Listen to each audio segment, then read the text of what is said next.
am Rachel Delaney, 36 years old. I once believed that if I stayed quiet, useful and patient enough, they would eventually see me as part of them. But then I received a navy blue folder, each bullet point inside measuring my worth in numbers, and planned distributions. This still leaves you with enough to be independent, sweetheart. And I understood some families don't need love, only a sponsor. I used to believe absence left behind a shape, an outline of where something used to be. But that morning, it left nothing. No missed call, no forwarded message, not even a typoed email subject line that could be explained away later. I saw it while scrolling aimlessly. An image filtered soft gold of my cousin Lauren standing beside a cake shaped like the number 85 surrounded by familiar faces. A long table stretched across the backyard I knew by the uneven slant of its pavers. Behind the folding chairs and helium balloons, I could make out the garage door my father once painted blue, crooked at the edges where the trim never quite dried smooth. Lauren's caption read, "So grateful for this perfect merit moment." All together again. There was no mention of absence, no suggestion that anyone was missing, just a tight composition of smiling relatives. My mother, Margaret, near the cake, holding my Aunt Bonnie's hand, Ashley off to the side, her profile lit by string lights, one palm resting on her hip, in that practiced pose she always chose when she knew cameras were out. I stared at the photo without reaction. My thumb hovered over the screen, then dropped into stillness. The last time I visited Ohio, I stood in that same yard trying to find the right words to explain a product launch delay to my uncle while he gestured with a rib bone in hand. That had been 2 summers ago. I remembered thinking how short the visit had felt. One night, one breakfast, then the flight back to a waiting inbox. This time there hadn't even been an invitation. I scrolled down. Lauren had tagged nearly everyone. Ashley and Brent, Aunt Bonnie, my parents. Even the twins, Lily and Jude, had handles now controlled by Ashley, of course. No tag for me. I waited 5 minutes before opening my contacts. My thumb pressed against my mother's name longer than it should have. Her voice was crisp when she answered. No rustle of background chatter, no apology for missing a call. "Rachel, is everything all right?" I asked. Why no one had told me. There was a pause, a breath caught too high in the throat. "I didn't want to burden you with another family thing, just like that." I didn't respond. I don't remember blinking. She filled the silence quickly. It was last minute. "You've got so much going on with your company. Michael told us things were moving fast. I sold it 6 months ago." "Oh, well, see, that's how out of touch I am." Her laugh didn't land right. It flattened midway like a tire giving out. I said nothing. "Your grandmother had a lovely time," she added. "Good. And Lauren made those little cupcakes you always liked, but with lemon this time." I ended the call politely, or at least I believe I did. I remember placing the phone on the table and watching it settle. For the rest of the day, I moved around my apartment as if it were a set, and I was the actor brought in too late to know her marks. I kept the kettle on, but never brewed the tea. I folded laundry but left the basket on the floor untouched for hours. No one called to explain. Ashley didn't text. Brent didn't offer some blustering half-apology. There was no group chat, ping, no late night meant to include you email. At 6:41 p.m., I opened Instagram again. Lauren had posted a story, a boomerang of Ashley holding Jude upside down, while he shrieked. In the background, someone, possibly Aunt Cheryl, was raising a glass. The caption read, "Family is everything." I clicked away. The next morning, I checked the mail. There was a flyer for window installation, a utilities bill, and a small envelope without a return address. Inside was a birthday card for Lily, returned to sender. I'd mailed it 2 weeks ago, handwritten with a bookshop gift card tucked in the fold. The sticker on the envelope read, "Unable to deliver. Forwarding address expired." There was no new address. I placed the card on the counter. Something about the way the envelope curled, slightly crumpled from travel, reminded me of the edges of things. Birthday corners, holiday perimeters, all the quiet margins where I once existed. I held the envelope in one hand and the kettle in the other. This time, I let the water boil. I steeped the tea in silence, holding the ceramic mug with both hands, like it might tilt away from me if I let it think I wasn't paying attention. The mug had a faint crack near the handle, one I hadn't noticed until that day. Hairline hardly dangerous, but it would spread eventually. Later, I opened my laptop and clicked through archived emails. I typed Merit into the search bar. Nothing recent. A photo from 4 years ago surfaced Thanksgiving. Ashley holding up a pumpkin pie I had baked, captioned, "Look what Rachel made. Not just brains after all." I closed the window. My phone stayed silent. Weak. Michael, who had left town for a conference, sent a check-in text about Pixel and the weather. No mention of Ohio. He wouldn't have known. I didn't reply to Lauren's post. I didn't forward the birthday card again. I placed it in the drawer where I kept old keys and expired IDs next to the silver chain my father gave me for my college graduation. He once told me, "You're too hard to shop for." So here, take it. I had worn it twice. It still shone, though the clasp was stiff. At night, I folded my laptop closed without finishing the article I had started. Something about trends in tech funding post-acquisition. I didn't care for it. I let the page remain unrefreshed. Before turning off the lamp, I looked once more at the returned envelope. I didn't open it again. The silence felt less like a door closing than a wall I hadn't realized was already built.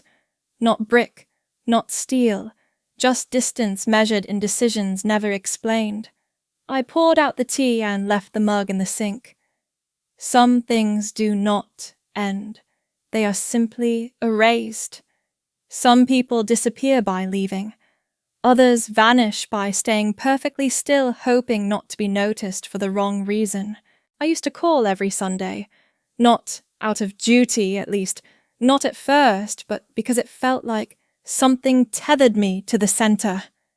10 minutes with my mother. A few updates about Ashley's twins. Sometimes a list of grocery items I couldn't help her find from 3 time zones away. I would talk while stirring soup or folding clothes, headset pressed to my cheek, waiting for some soft gesture to loop me in. On Christmases, I mailed gifts 2 weeks early, always wrapped by hand, even during product launches or investor rounds. Once I sent Ashley a self-heating mug for breastfeeding, sleek, minimalist, temperature-controlled. She replied with a photo of a different mug, a chipped ceramic thing with pink cartoon ducks cradled by one of the twins. This one's still her favorite. We like things with a little character. No follow-up. I didn't ask for one. When the twins turned 1, I sent a wooden stacking set from a small company in Vermont. Ethically made, sanded smooth, non-toxic dyes. I got a group photo. In return, everyone around a cake. My name wasn't in the caption. Ashley once mentioned their playroom was a little over-cluttered with Montessori-looking stuff. That was the closest she came to returning it. The money was simpler. Numbers didn't carry tone. She asked for $30,000 to redo the upstairs bathroom. Something about mold, something about safety. I wired the amount the same day. She offered to Venmo me monthly, but I said no. It's not about repayment. 2 weeks later, a post appeared, her kids in a new bubble bath, surrounded by plastic whales and a blue-tiled backsplash. The caption, "Mommy makes it happen." Blessed and busy, No mention of the transfer. No comment beneath from my mother. Just likes. Over 70. At her wedding, I flew in on a red-eye. I landed, showered in the airport lounge, and arrived just in time for the rehearsal dinner. Her maid of honor speech was still unwritten. She said she was too busy with party favors and a last-minute guest list shuffle. I drafted something during the hotel's continental breakfast, printed it at the front desk, and handed it to her wrapped in a napkin. During the ceremony, I sat 2 rows behind the groomsmen. Afterward, a distant cousin clinked her mimosa glass and announced, "Let's give it up for the one who made it all the way from Silicon Valley. Rachel flew in, yay!" That was my toast. My 4 words. At the end of the reception, Brent tripped over a power cord while dancing and knocked over the rented uplighting. I helped clean the shards of blue glass off the floor with my bare hands. No one noticed. Mom sent a thank you card to Aunt Bonnie that week, mentioning the way Lauren stayed until midnight helping with streamers. I received a text, "Glad you could come." No emoji. One spring I offered to fly home to visit after months of cancelled calls. My mother told me the house was too messy for guests and the twins were sick. Maybe just wait until things settle. They didn't. Instead, I booked a room at the old inn downtown and left word that I'd be in town if anyone wanted to meet. On the second day, Ashley joined me at a diner for eggs and toast. She brought Lily, who spent most of the meal smearing jam into the sugar packets. Ashley didn't ask about my work, but said Mom told me your job title keeps changing. I hope that's a good thing. I nodded. She says you're always evolving. Me, I like to know where I stand. She adjusted her scarf, then glanced at the check and reached for her purse. Next time you should give Mom a little more notice. She gets flustered when things aren't planned. There was no next time. At some point, I stopped asking to be included. Instead, I sent things. Diaper subscriptions, digital picture frame. One year, I emailed a custom slideshow for Mother's Day with digitized photos of our childhood. I didn't hear back. When I followed up, Mom replied, "The link didn't work on my phone. I resent it twice." Still nothing. One night after the funding round for Clarity Path closed, I called to share the news. I had rehearsed the language modest, not too technical, not too proud. My father picked up. "That's good, Rach. Real good. But, listen, Ashley's trying to get the twins into the preschool down the street. She's stressing. Tuition's a lot. I didn't offer, and he didn't ask. But that's where the call ended. When I turned 32, my mother gave me a ring. Not new. One of hers worn since I could remember. A slim limb band with a cloudy stone. It's time you had something from the family. She didn't explain why. I wore it for 1 week before the metal irritated my skin. I placed it in a small velvet pouch and tucked it beside a sewing kit I hadn't opened in years. Once I brought it back on a visit, just to ask if she wanted it kept in a safer place. She waved it off. "You were always responsible. If it breaks, it's your fault. I never brought it up again. There was a time I believed showing up quietly was proof of care, that love could look like silence if the silence meant staying. Now I think maybe I confused invisibility with loyalty. I used to wait for signs, tiny acknowledgements folded into casual conversation. I stopped when I realized the silence had no echo, only weight. Some doors don't close loudly, they click shut over time with no one at the handle. I used to think people remembered in layers what was said, what was done, and what was never corrected, but sometimes it's what's quietly removed that tells the whole story. At 15, I stood in our kitchen holding the letter from the State Education Board. A full scholarship. 4 years all tuition covered. I placed it on the fridge under the magnet, shaped like a strawberry. The same day, Ashley brought home her new boyfriend, a junior varsity quarterback with a crooked smile and a leather bracelet. Margaret took down the letter to make room for a Polaroid of them sitting on the porch swing. She didn't throw it away. She folded it neatly and slid it into a drawer with grocery coupons and expired warranties. "She's finally opening up," she said, placing a second slice of pie on Ashley's plate. "Let's not overwhelm her with academics. No one asked where I would go, or how I felt. In college, I won a national programming competition. My team came in first out of 90 schools. We flew back with medals and sponsorship offers. I sent a photo of me holding the award, still wearing the conference lanyard. Walter texted 3 words, "Nice job, kid." I remember looking at the message while wiping coffee from my sleeve spilled in the rush between terminals. No punctuation, no follow-up, just the sound of the gate attendant calling final boarding. Years later, when I launched the first version of Clarity Path, a small tech blog picked it up. I forwarded the article to the family group thread. It had a photo of me, mid-pitch arm extended toward a screen of real-time metrics. Margaret replied 2 hours later, "We're so proud, sweetie. But can you help Ashley with her taxes this weekend? She's completely lost with that 1099 thing." I read it twice before closing the thread. Ashley once joked at a family dinner that I was like our family's little robot because I always showed up with answers and neat folders. I had just helped Brent sort out his freelance contracts. He didn't thank me. He took a bite of stuffing and muttered something about not everyone having the time to learn code for a living.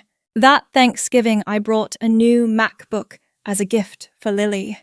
I'd ordered it weeks ahead, engraved her name on the bottom, even pre-installed art software. When she opened it, Ashley glanced over, shrugged. "She's more into paper right now." The photo taken that night hung in the hallway by the stairs the following year. A framed posed shot of everyone standing near the fireplace. I was in the original photo, I remember, because my hand was resting on the arm of the couch beside the twins. In the version on the wall, I wasn't there. The gap where I should have been was filled by a potted fern. No one explained. I didn't ask. Aunt Bonnie compiled a printed booklet for the annual family gathering. It had sections, birthdays, anniversaries, milestones. A new page titled Family Founders listed notable family ventures. Underneath, Ashley Merritt Brooks and Brent Brooks, founders of the Cozy Nest Blogest 2020. Nothing else, no mention of Clarity Path, no nod to my name. I flipped through the pages twice slowly, like maybe I'd missed a footnote.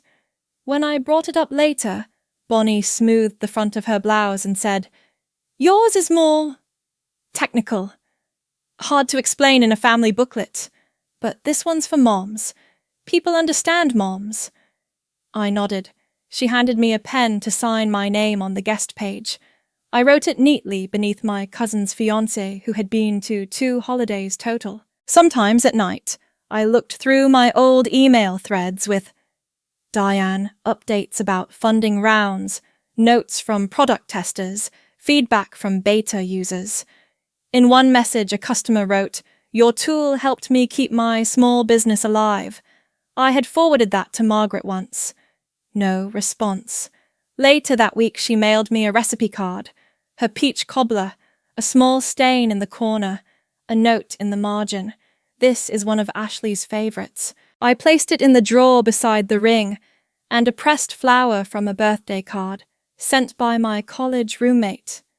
Brent once joked during a Zoom call that if I ever struck gold, they'd all move in. He laughed. Ashley didn't. Margaret adjusted her glasses and said, "I'm just glad one of my daughters stayed close to home." No one corrected her. I used to believe that if I kept adding value, eventually the weight would tip in my favor. A small celebration, a line in the booklet, a name remembered without needing correction. But value in that house didn't live in results. It lived in performance, in closeness, in stories you could tell over dinner. I didn't have stories that fit their table. I had lines of code and late-night launch emails. I had the imprint of a keyboard on my forearm and a calendar that moved faster than theirs. I showed up with spreadsheets instead of baby photos. That made me easy to forget. I wasn't left out violently. I was edited slowly, sentence by sentence, year by year, until the only trace of me was the silence when my name didn't come up. Not everyone disappears with a door slam. Some of us fade politely. I never realized how quiet paper could be when it becomes a verdict. Not the rustle of movement, but the hush that settles when everyone in the room already knows what's inside. Ashley met me at the airport with a sign she made on printer paper. "Welcome home, Silicon Valley star," written in pink marker. She held it up for maybe 2 seconds, then folded it into her purse without looking. On the drive, she talked about a new meal delivery service she was trying, something with organic sauces and gluten-free pasta. She asked if I ever cooked for myself or just let assistants do it. I said I cook sometimes. At the hospital, Walter waved me off when I offered to adjust the blanket under his knees. "You flew in." "That's more than enough." Margaret brought me tea from the cafeteria. The lid didn't quite fit, and she wiped the edge with the paper napkins before handing it over. She patted my hand, then pressed it flat against her thigh. "You always know when to show up, Rachel. Your timing is impeccable." I stayed in the guest room for 2 nights. The bed had been made with a new comforter, pale blue, with tiny embroidered leaves. A small note had been placed on the nightstand. "Thanks for making the trip, Exo Mom." On the 3rd night after dinner, Ashley asked if I had a minute. Brent was already waiting in the living room, one arm stretched along the back of the couch, like it belonged to him. Margaret sat in the armchair, hands folded tightly over a leather-bound folder. Walter entered last, moving slower than usual, but not needing help. I didn't reach for the tea they had poured. It had already gone lukewarm. Walter started. "We've thought of a way you could really help the family." The folder was placed in my lap. Navy blue, heavier than I expected, the kind of material used for high school diplomas or formal offers.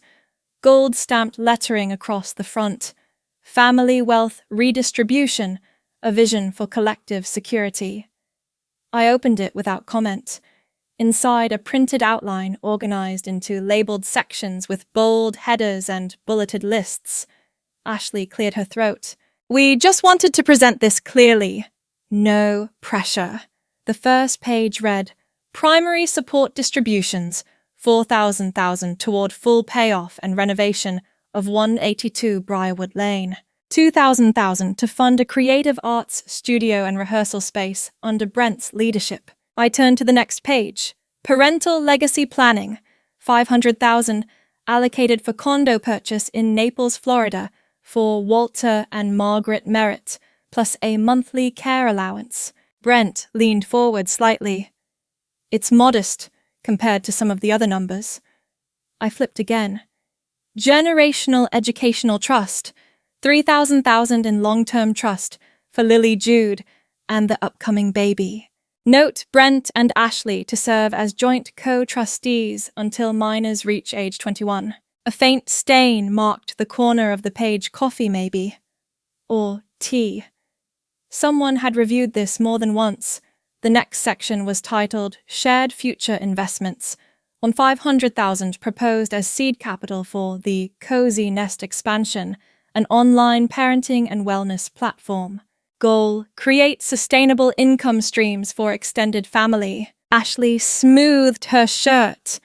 "It's already gaining traction. This would take it to the next level." The final page included a pie chart, a breakdown of the $15 million acquisition value.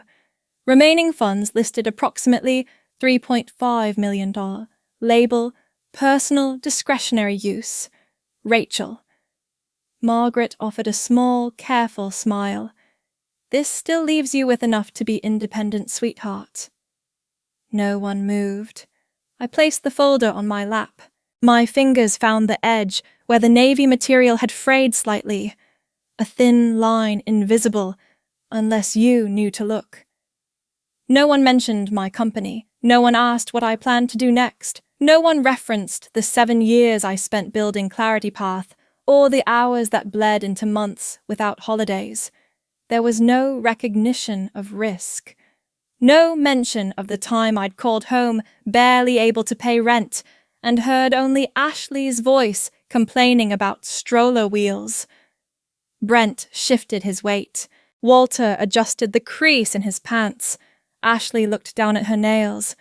I heard Margaret's voice again, soft, steady, familiar. Just think about what it would mean to all of us. I closed the folder. My thumb left a small print on the corner. I didn't lift my voice. I didn't ask questions. I didn't point out that 3 million was not a remainder. It was a slice carved cleanly from what had once been mine. I folded my hands over the folder, not tightly. My nails were short from habit. I had trimmed them before the flight, not knowing what for. I'll need time to think. No one spoke after that. Not immediately. Brent cleared his throat, but didn't follow through. Ashley pulled her sleeve down past her wrist. Margaret reached for the tray of uneaten cookies and pushed them slightly forward. Walter leaned back and exhaled through his nose. I stood. I didn't take the folder with me. I left it on the coffee table beside a candle that hadn't been lit, the kind that sits for months, too decorative to use. I heard nothing behind me, not a question, not a word. The couch creaked as someone shifted, but the silence held. Some moments don't need confrontation to mark their boundary. They settle like dust, undisturbed, but final. I used to think silence was passive, that it lived in the background like air conditioning or the hum behind glass. But there's a version of it that doesn't sit behind anything. It arrives first, takes the front seat, folds its hands. The bedspread at the inn had small diamond patterns that didn't quite match at the seams. I sat cross-legged in the center and placed the navy folder beside me, unopened for the second time. It didn't need reviewing. I had read the words already, words dressed up in structure and fonts and spacing that made them look like solutions instead of subtraction. The TV remote sat untouched. I left the lamp on the lowest setting, just enough to cast shadows onto the corner where the wallpaper curled away from the baseboard. The folder's spine had started to split, barely visible unless the light hit from the right. I ran my fingers across it, not to check anything, just to remind myself that it was real, that I had held it, that it had been handed to me. I flipped to the page about the monthly allowance. 10,000 per month to Ashley, reviewed annually. Ashley, who once didn't know the difference between net and gross income. Ashley, who still texted photos of minor scrapes on her kid's knees with captions like, "Do I call the pediatrician?" or just pray as if decision-making had always been someone else's job. I remembered her in high school, failing sophomore algebra while I was writing code no one could understand yet. The next line was about Brent's studio. 2 million to establish permanent rehearsal and recording facilities. His last musical project had been 3 years ago, a 4-song EP that never made it past his friends' inboxes. I didn't touch the page about the vacation home. I already knew the phrasing. To be purchased in Rachel's name, made available for family use. There was no mention of where, no indication of when I'd be allowed in it. They'd thought of everything except me. My name appeared 16 times in the folder. 4 as legal owner, 6 as financial source, 5 as signatory, once as guest. Not daughter, not sister, not person. The hotel kettle took longer than usual to boil. I watched the steam push against the small mirror above the desk until the edges went soft. I steeped a tea bag I didn't particularly like, some floral blend left over from another guest tucked beside a sugar packet that had hardened. I sat with the cup until it went cold, never drinking it. At some point, I pulled my travel notebook from the side pouch of my duffel. It was the one with the frayed leather spine, blank pages that refused to lie flat. I drew a small rectangle in the center of the page and wrote nothing inside it. Just let the ink hold its place. The sound of the HVAC cycling through filled the rest of the room. I could hear something thudding faintly through the walls. Maybe footsteps, maybe plumbing. It felt too far away to name. I tried to sleep in the armchair by the window. My body resisted. My mind went quiet, not racing, not turning, just still like a door clicked shut in the next room.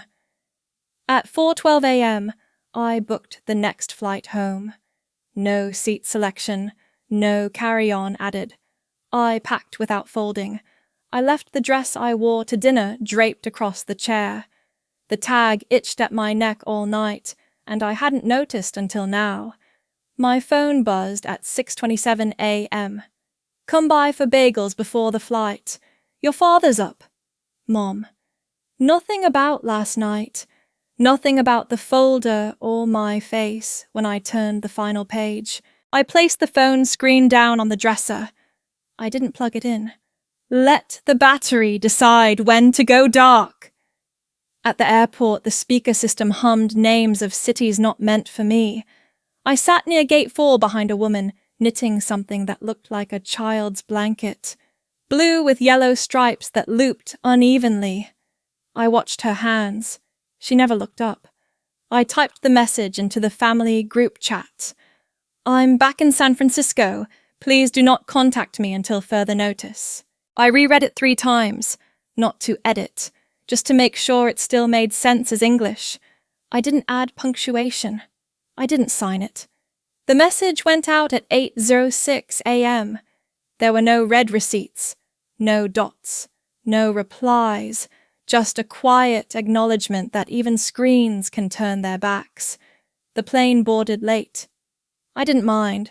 I sat in the window seat buckled in, watching a smear of fingerprint on the plastic shade catch the light in waves. The passenger beside me said nothing. We didn't exchange nods. I preferred it that way. Mid-flight, the attendant offered coffee. I declined. I folded my arms across my chest and leaned back. The navy folder was no longer in my possession. I had left it on the desk of the inn, sealed in the envelope it arrived in, addressed to no one. They could decide what to do with it. File it, shred it, rewrite the terms. I wouldn't know. The flight landed with a thud, sharp enough to make the woman next to me press her palm to her chest. I waited until the last row exited before stepping into the aisle. My phone buzzed once, an automated alert from the airline. Nothing from home. Outside the airport, I called a rideshare. The driver asked my name without looking. When I confirmed, he nodded and turned up the volume slightly on a jazz station. It was a piece I didn't recognize. The ride home took 42 minutes. I counted the number of green lights we passed, but lost track after 12. At my apartment door, I paused with the key in my hand. Not for hesitation. Just breath. Just stillness. Inside, nothing had moved. Pixel greeted me with a slow stretch and a tail thump. I knelt to rub her ear. She tilted her head, but didn't demand anything. I unpacked slowly, folded what was clean, placed what wasn't in a pile I would deal with later. The mug in the sink still had a faint ring at the bottom. I rinsed it without scrubbing. Let the warmth of the water do most of the work. That night, I didn't call anyone. The apartment stayed quiet. I poured a glass of water and set it on the nightstand without drinking. I turned off the light with one hand and let the dark stay dark. Some exits don't need slamming doors or shouted names. Some exits only require that you stop waiting to be called back. I never noticed how much sound lived inside machines until I stopped using them. The coffee grinder stayed on the shelf. I reached instead for the bag of pre-ground beans already soft from air and time. I opened the pouch, poured a small mound into a metal filter, and set the kettle to boil.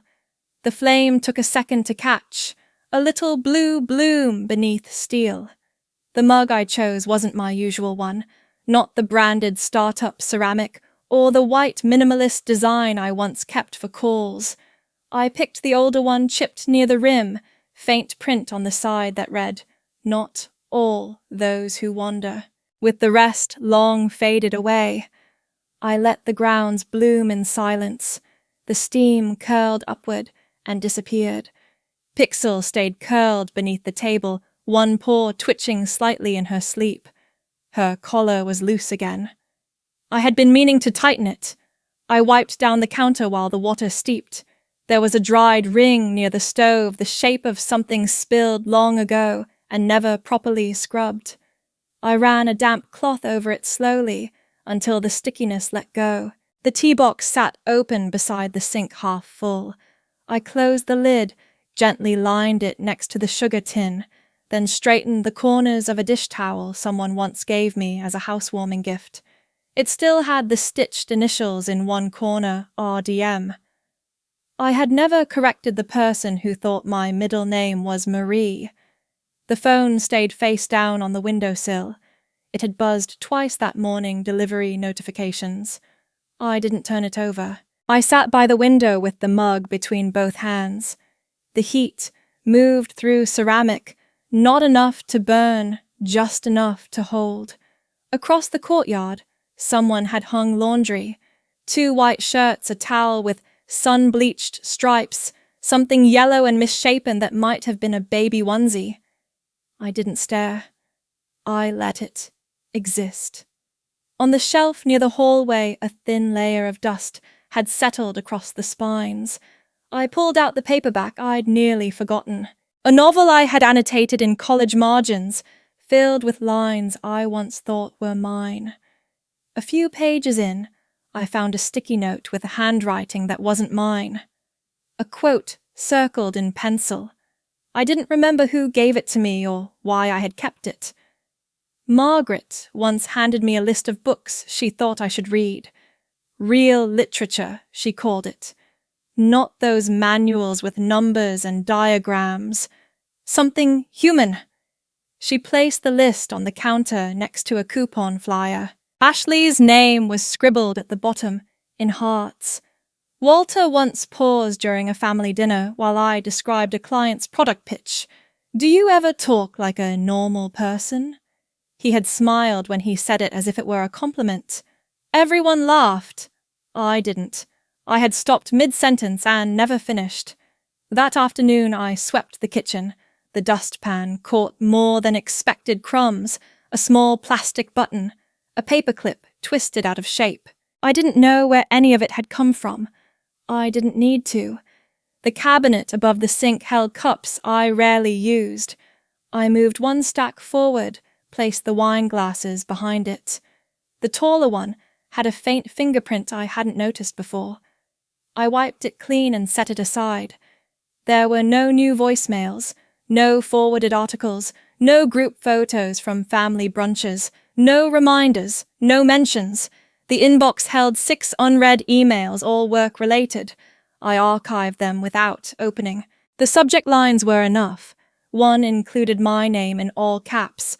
Another had a flag icon. I clicked mute.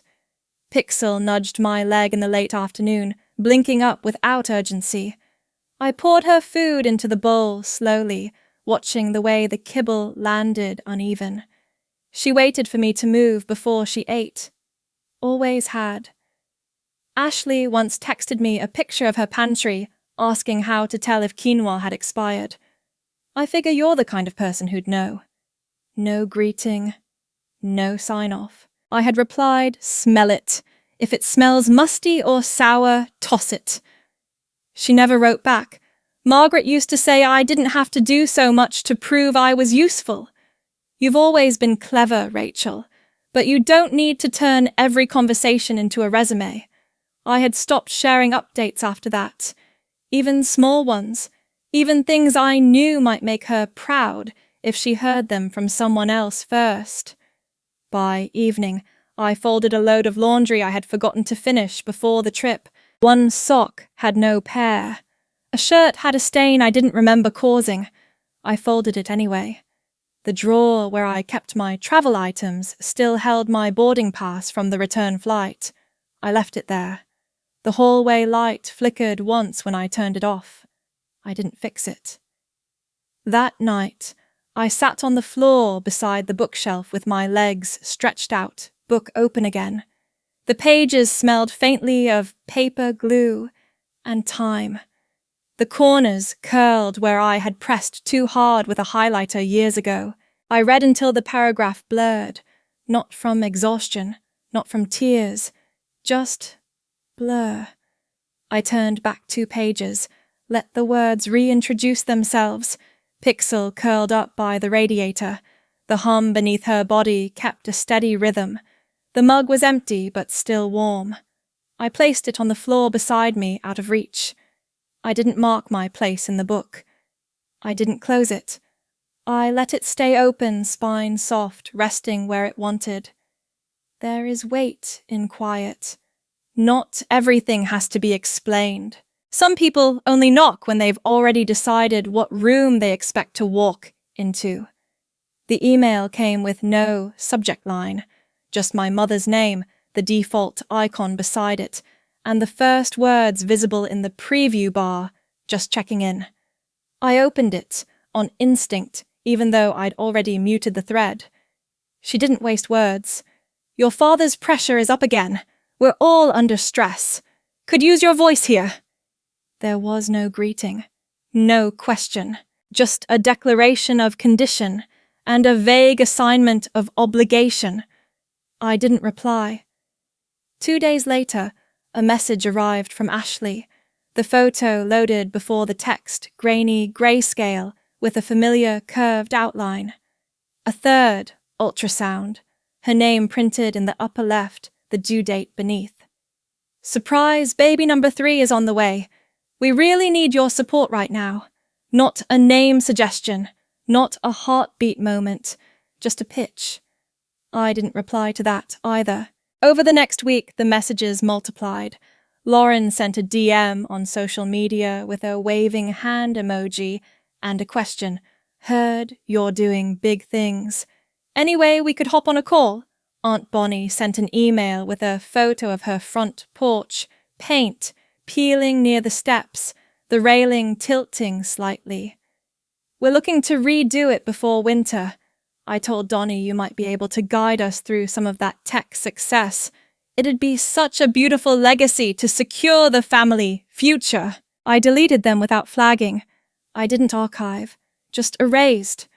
No one asked how I was. No one used the word Rachel. They used you. Sometimes we. Occasionally the family. Never me. 3 days later, a number I didn't recognize called twice, then a third time in quick succession. I let it ring. It rang again. I answered without thinking. Brent's voice came through clear, direct, no static. "I heard your company got featured in Tech World. Big payout." "Huh?" He didn't pause for acknowledgement. "Think about how much good that money could do starting with your family." I didn't speak. I held the phone until he stopped. "You know, it's not really about the money. It's about what kind of person you want to be." The call ended after that. I blocked the number before setting the phone down. The mug on my desk had cooled untouched. I poured it down the sink and washed the cup twice. That night, I pulled an old hoodie from the bottom drawer. The left sleeve had a bleach mark near the elbow. I wore it anyway. Margaret used to fold laundry while lecturing. Don't wear things that make people second-guess your credibility. I wore the hoodie to bed. I read one chapter of a book I had already finished. The bookmark stayed in the same place, even though I turned the pages. In the morning, Pixel rested her head on my ankle while I answered emails unrelated to anything personal. I scheduled a meeting for Thursday. I declined a panel invitation with no explanation. Midday, a package arrived from a name I didn't recognize. Inside a card with no handwriting, just printed script. You've been an inspiration. Thank you for showing what strength really means. There was no return address, no clue. I placed it in the drawer with a folded napkin that still held the shape of a note once written and torn away. Walter once told me I was the kind of person who needed a spotlight to feel seen. Which is fine, he said while cutting a slice of pie. Just don't forget who built the stage. He passed the plate to Ashley, not to me. Ashley used to sign her emails with lowercase initials, A, as if the rest of us were supposed to know who the center was. Margaret once looked over a check I wrote for the twins' school fundraiser and placed her hand on mine. You've always been good at numbers. Just remember to lead with heart. I had nodded, even though I didn't understand what heart had to do with silent expectations. Now, no one used my name. They used what I could offer, what I could solve, what I could give without protest. Not once did anyone ask if I had slept, if I had eaten, if I was still building anything at all. The room I stood in didn't need to be filled. It only needed to be closed. I muted the notifications permanently. I tucked the ultrasound photo into a book I didn't plan to finish. I didn't feel far from them. I just understood now how little they ever looked in my direction. Some distances are not measured in miles. Some begin the moment you are no longer seen as a person. Only a door that opens toward what they believe they deserve. I no longer arranged my calendar around availability. I let gaps exist. I didn't try to fill them with meetings or explanations. Gaps could be restful. They didn't require apology. I began folding napkins in slim lines, a habit that served no purpose. I kept them in a woven basket by the cupboard tucked among tins of tea I had never labeled. One tin had a chip on its edge, soft as bone. I reached for it most mornings. Pixel preferred walking at dawn. I followed her lead. She paused at the same tree each time, nose lifted, as if waiting for someone I couldn't see. The streetlights buzzed quietly. No one else was ever out. Each Saturday I went to the community center with a black tote bag and a faded clipboard. I taught a class on basic coding, though no one paid me. Half the laptops didn't work. One boy brought an old mouse with no sensor. I let him click at nothing. No one asked me what I did before. They just called me Ms. And showed up again the next week. Michael started leaving small oranges by my door. Not in a bag, just one at a time. The first time I stepped on it. The second I placed it on the windowsill. The third time I peeled it and ate the whole thing standing up. He wasn't someone I expected.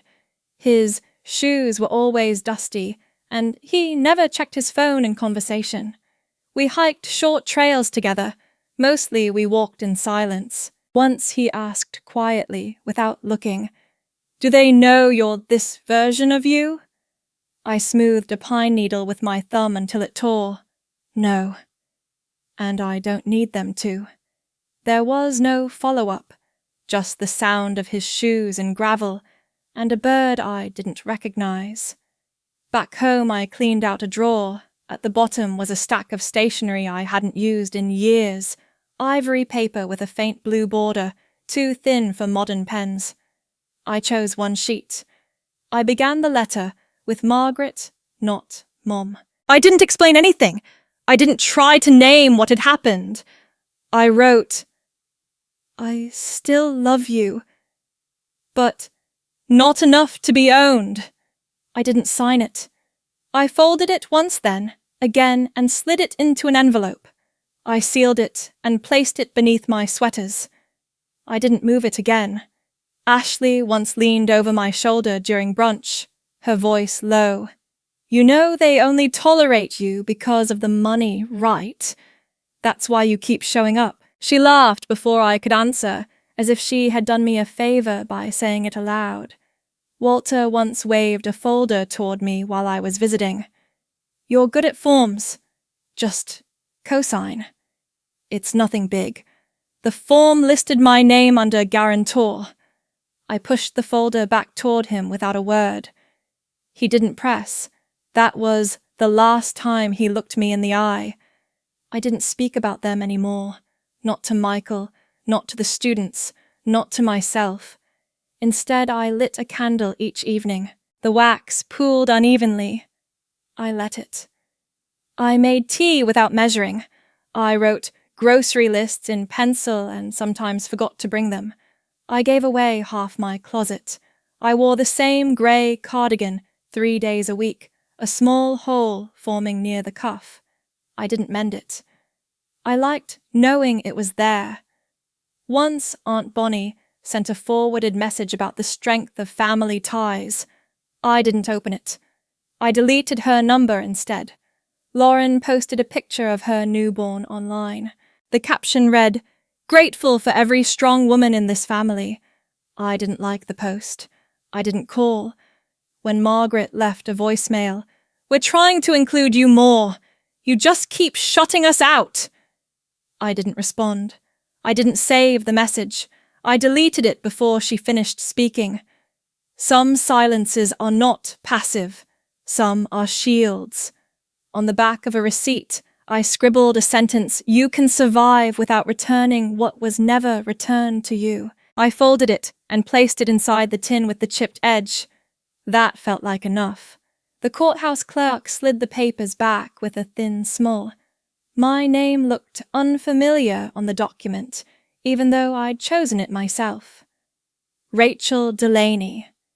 I traced the signature once with my thumb, not to admire it, but to register that it now belonged to me.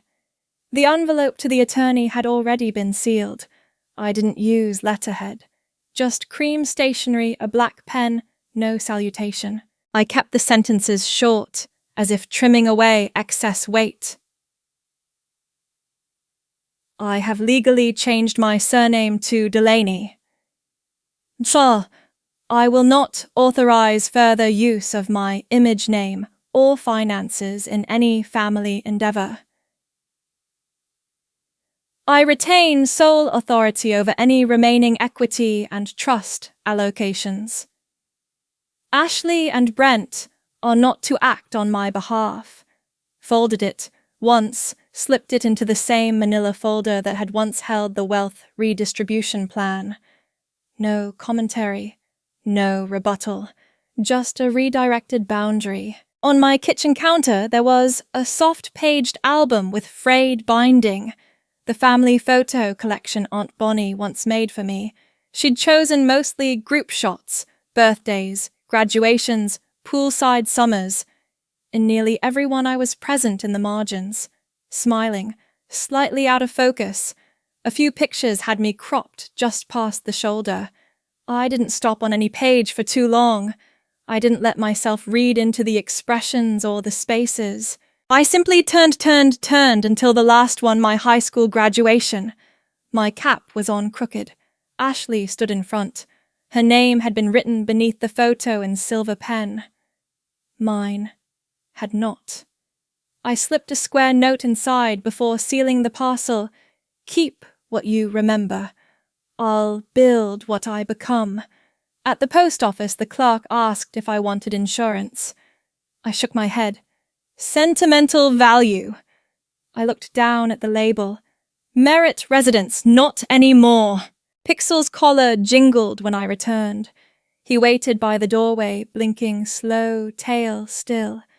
I scratched behind his ears and set the kettle to boil. There were no plans for the afternoon. No meeting requests. No unread voicemails. In the second drawer of my desk, I kept a box of things I hadn't shown anyone receipts from my first business registration, the original Clarity Path pitch deck, printed on cheap paper, and a photograph of me and Grandma Delaney at her sewing table. Her hands were always busy. Even in stillness, they worked with some invisible thread. I chose her name not for memory, but for continuity. She had once said, "You don't have to be noticed to be real." I hadn't understood it at 17. I do now. Aunt Bonnie sent one last email. The subject line was, "Rachel, please think carefully." There was no body text, just a single attachment, a PDF mock-up of a family foundation brochure with my face mid-laugh at the top banner. Ashley and Brent were listed as co-directors. I did not reply. I printed it, folded it twice, and fed it through the shredder. The edges curled like paper memories, releasing their grip. Later that night, I logged into my financial account. The final 8% equity had cleared. I wired a portion to set up the Delaney Fund, listing it as a grant incubator for underrepresented women in tech and design. No press release, no interview, just a single-page site and an intake form. The first donation came from someone named M. Reeves. The memo line read, "Because we need more women like her." I didn't mention it to anyone. Ashley's number showed up once blocked. The voicemail transcribed automatically. "Just heard what you did.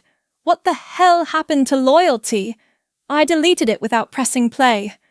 That same evening, I finally cleared the shelf of porcelain heirlooms my mother once gifted me. Each piece had a tag, a story, a meaning attached. I boxed them carefully and sent them to a local donation center. Not discarded, just released. There's a difference between abandonment and completion. I kept one item, a cracked sugar bowl from Grandma Delaney's kitchen. The lid didn't fit properly anymore, and one handle had chipped, but she used it every day without apology or repair. I placed it on the windowsill. The notary who filed my final documents asked if I wanted copies mailed. I said no. He glanced at the paper. "Delaney," he read aloud. "You switching families, I capped my pen." Just stepping out of the frame. There are no goodbyes in legal forms. Just acknowledgements, one line after another, confirming what no longer belongs to whom. When the sun dipped below the skyline that night, I didn't mark the moment with celebration. I lit a candle, brewed tea, and reread the letter I didn't send to my mother. "I still love you." But not enough to be owned. I folded it once more, tucked it back into the drawer with the others. There was no need to burn anything. That chapter had already turned itself closed. I never liked loud victories, the kind that demand clapping, that ask you to stand on chairs and make noise to prove you've arrived somewhere. That always felt like dressing grief in confetti. I poured the tea slowly this morning. The mug was uneven at the rim, glazed in deep moss green, with a thumbprint still visible under the handle. One of the girls from Saturday's class had made it. She handed it to me with no explanation, just a smile that held more conviction than any thank you card I'd ever received. Pixel curled by the heater, one paw, twitching mid-dream. Algorithm, slower and rounder, rested his chin on the frayed edge of a floor cushion. Both of them settled into the quiet, the way I used to try and settle into belonging. The letter on the table was folded twice, the creases not quite aligned. Blue ink, uneven pressure. "Thank you for the college money, Aunt Rachel. I want to be a coder like you someday." Lily, no last name, no expectation, just a statement drawn in imperfect loops. I traced one with the tip of my finger. The R in Rachel slanted too far left. It stayed with me longer than any formal signature. The envelope still smelled faintly of grape lip balm. I folded it back and slid it into the small wooden box I kept near the window, beside a picture of the first Delaney Fund cohort. All 12 of them, sleeves rolled, eyes forward, not smiling, just ready. I had watched them build things from scratch, not just apps and prototypes, but the beginnings of sentences they hadn't dared to say before. No one from the merit side had called, not since the letter from my lawyer went through, not since the surname changed. I'd expected a delayed echo, something petty like a forwarded article with a passive-aggressive caption. It never came. And maybe that was the clearest sound of all. I walked to the sink and rinsed the cup. The water didn't scald, just ran steady. I left the mug upside down on the drying rack without wiping it. A drip slid down the handle and disappeared onto the towel. There was a sweater I liked to wear now, oatmeal-colored sleeves, slightly long. I had found it at a thrift store in Santa Cruz, tucked behind someone else's forgotten blazers. The tag inside had been cut. I liked it better that way. Last week I had cleared the last shelf in my hallway closet. There had been a photo album wedged behind a blanket I hadn't touched since moving in. I flipped through the pages, only once glossy prints of birthdays and barbecues, names written beneath photos where I sometimes stood too far to the side. I packed it in brown paper, wrapped the twine twice, and added a note. Keep what you remember. I'll build what I become. The woman at the post office didn't ask what was inside. She just weighed it, printed the label, and handed me the receipt. Michael had asked me last Sunday while pouring honey into his tea, "Do you think they ever understood who you are?" I had shrugged. They didn't need to. He didn't answer, just reached for my hand palm, facing up, and left it resting on the table, without holding it too tightly. I liked that he never offered explanations when I didn't ask for them, that he bought toothpaste for my drawer without asking which kind, that he called my dogs the boys and read half a book aloud to them on the couch. At the community center, one of the younger girls had painted a mural in the hallway, a long vine twisting through computer parts wires, turning into stems, code fragments blooming into petals. No one instructed her. She just showed up on a Tuesday with paint nodded toward the wall and began. When I told her it was beautiful, she answered without looking up. It's not finished, but it already matters.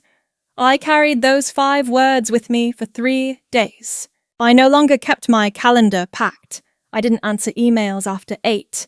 I started walking without my phone, just the leash, the wind, and the space between thoughts. Someone once told me that silence is just the absence of noise. They were wrong. Silence, real silence, carries weight.